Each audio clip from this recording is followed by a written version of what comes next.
Hi, I'm Amanda Brown. I'm an ecologist here with Polk County Conservation. I am the Quality Control Officer with our Water Quality Monitoring Program. Everything relies on water. So really, water quality is an important kind of keystone element in our ecosystems that really kind of can tell the story of what the ecosystem's like. What's the health of the ecosystem as a whole can be told by water. One of the main goals of our program is we're trying to establish baseline data. So we've been collecting data for almost 10 years now, and that really gives us a good view of what water quality is in Polk County. And we can see some of these trends that get teased out between the urban areas and the rural areas and different streams and different creeks and what that looks like.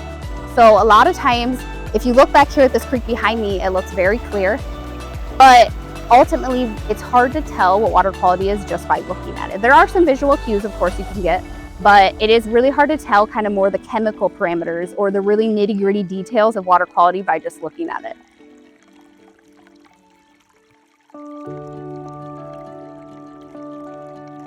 We have high levels of chloride in our streams in the urban environment.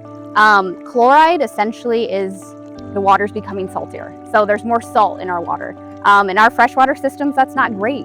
So chloride really impacts the ecosystem as a whole. So our little critters, our little bugs, they can't live in salty water. They're not used to living in salty water. There is no natural way to uptake chloride.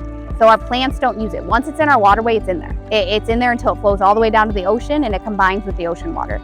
And so we've been seeing elevated high levels of chloride in our urban streams.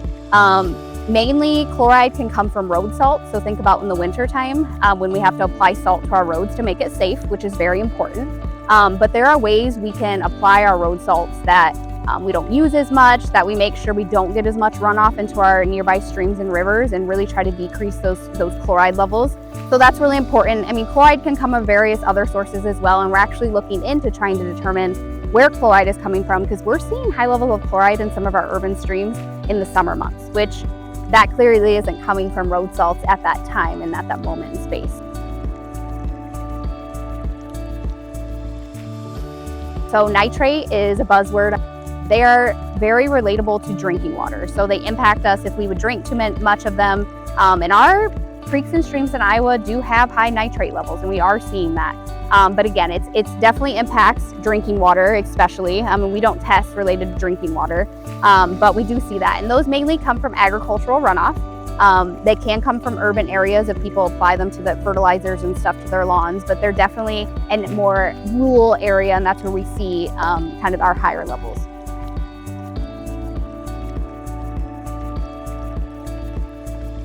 That's another nutrient that can come from our fertilizers as well. They tend to attach to soil, and so they're readily carried into our streams and rivers, especially when we have soil runoff.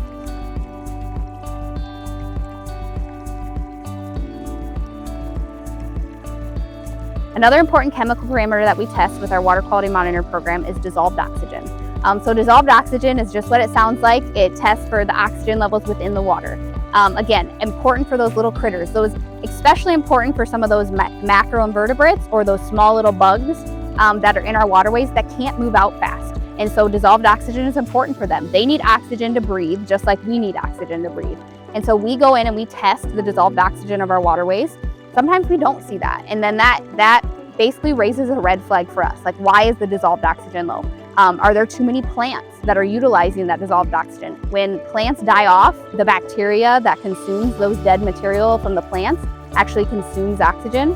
So if there's too much plants in the system and they're dying off, the bacteria can basically eat up all the oxygen, and there's not enough left for the little fish or the little critters to use. So that's an important thing to test for the ecosystem as a whole, to see how the stream's functioning, to see how the different animals and critters and frogs and all those things that are utilizing these streams are functioning essentially. So despite some of these water quality issues that we're seeing, our waterways are still fun to interact with, and I encourage everyone to get out there and interact with our waterways.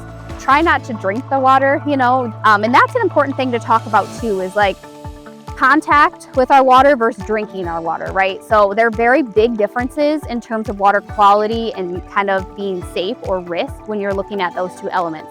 So if you go in and you dip your glass in a heavy nitrate-laden water, you drink it, you could have health impacts from that. Now, just going and touching water that has high nitrates isn't going to have the same health impacts. You're not going to see some of those issues that we see with high nitrate in our water when you're just recreating.